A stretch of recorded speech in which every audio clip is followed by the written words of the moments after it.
ভালো আছেন ভাই? ইনশাআল্লাহ আছে। আচ্ছা, এই যে অ্যামাস্টিয়ান যে লাগাইছেন, তো আপনি এখানে মানে ভালো হয়েছে না খারাপ হয়েছে একটু মতামত দিতেন হালকা।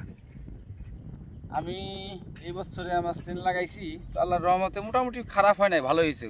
খুব ভালো দিছে আল্লাহ। যদি একটু বৃষ্টি পাইতো, বৃষ্টি হইলে যেমন হচ্ছে আমি আর যে দেখতেছি পেঁয়াজে হ্যাঁ, মনে করেন পেঁয়াজটা যে একটু হয়ে গেছে, আর বৃষ্টি, চ্যাপ্টা হয়ে হ্যাঁ গেছে। চ্যাপ্টা হয়ে গেছে হ্যাঁ, বৃষ্টির একটু কারণে। বৃষ্টি পড়লে মাটির কারণে হ্যাঁ। চাপ দিয়ে রাখছে, তো এই জন্য গোল হয় না। পেঁয়াজ তো এইটা নরম একদম আছে। হ্যাঁ এই জায়গায় একটু উপরে উঠে গেছে, হ্যাঁ হ্যাঁ হ্যাঁ, এটা একটু এই গোল জায়গায় একটু হয়েছে। বৃষ্টি পাইছে। সুন্দর করে মোটামুটি একটা বৃষ্টি হইলে, আল্লাহ যদি একটু বৃষ্টি দিত, তো পেঁয়াজটা গোলাকার হইতো আর কি। আচ্ছা, আপনি তো মনে করেন যে বড় একজন পেঁয়াজের ব্যবসায়ী, জি জি। সেই ক্ষেত্রে বলেন যে আসলে এই যে বছরে যে পেঁয়াজের যে মানে দামের কি অবস্থা? দাম তো একেবারেই নাই, পেঁয়াজের দাম একেবারেই নাই। এটা কি পরে দাম বাড়ার সম্ভাবনা আছে? মুড়ি কাটা পেঁয়াজটা হলো সবচেয়ে ইসে, আপনার মুড়ি কাটার জন্য হলো দাম এই করে রাখছে, দাবায় রাখছে, বুঝছেন। তারপরে বিভিন্ন জায়গায় বৃষ্টি হয়েছে, অনেক জায়গায় মুড়ি কাটা পইতে গেছে।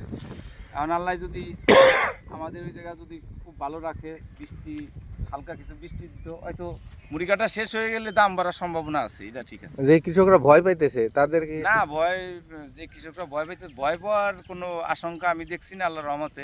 কিছুদিন রাখি দিতে হবে আর কি। পেঁয়াজটা হয়তো এই এই মুহূর্তে না বেচলে, পরবর্তীতে বেচলে হয়তো সম্ভাবনা থাকে এই টাকা বেশি পাওয়ার জন্য আর কি। তাছাড়া তাহলে যে কৃষকরা ভয় পাইতেছেন আপনারা ভয় পায় না, উনি নিজে ব্যবসায়ী, উনি নিজেও পেঁয়াজ রাখি দিবে, আপনারাও রাখতে পারেন, কিছুদিন রাখেন। একটু ভালো হবে, মুড়ি কাটা শেষ হয়ে গেলে দামটা একটু ভালো হবে আর কি। মুড়ি কাটা শেষ হয়ে গেলে অবশ্যই আপনারা ভালো দাম পাইবেন। এই যে পাশাপাশি জমি, এটা মনে হয় 10-15 দিন মতো আগে লাগানো, আর এটা পরে আমাদের অ্যামাস্টিয়ান। তো সেই তুলনায় ভাইয়ের যেহেতু পছন্দ হয়েছে, মানে অবশ্যই সবারই ভালো হবে। এবং ফলন কতটুকু আশা করতেছেন? আমি বিঘায় তো মোটামুটি 6 মণ 7 মণ হবে আমার আল্লাহর রহমতে। আন্ডারস্ট্যান্ড, মানে 6-7 মণ করে হবে কাঠাতে? কাঠায় আর কি। 2.5 শতাংশ জমিতে 6-7 মণ হবে। এমনি সাধারণত কত করে হয়? এমনি সাধারণ আন্ডারস্ট্যান্ড বাদ দিয়ে হলো 4 মণ 5 মণ। তাহলে 6-7 মণ, 2 মণ করে একটু কাঠাতে বেশি ফলন হবে বেশি আর কি। হবে। এই প্রথম লাগাইছি তো। এমনি এখন পর্যন্ত তো অনেক সুন্দর আছে গাছ, তারপরে একটু পাতলা করে লাগাইছেন আপনি। পাতলাই তো লাগাইলাম, পাতলা পাতলা লাগাইলে একটু ইয়ে হয়।